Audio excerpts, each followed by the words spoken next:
Welcome to Penrose Learning, where we make understanding easy. You'll begin by confirming your Apple ID on the device you'll use. This ensures you cancel the correct subscription. Once done, open Settings and tap your name to view subscriptions. Make sure you note the exact iCloud plan name and the billing Apple ID so you don't cancel the wrong service.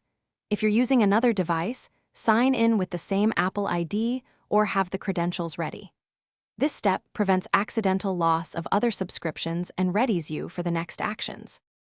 You now open subscriptions immediately and scan the list for iCloud Plus or the specific iCloud plan.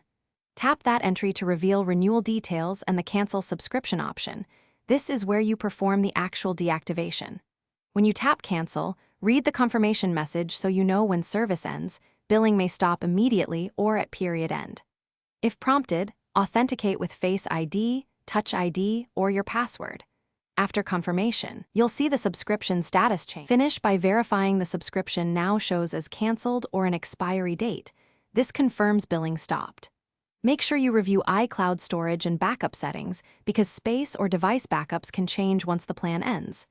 If you need to free data, download or export before the expiry.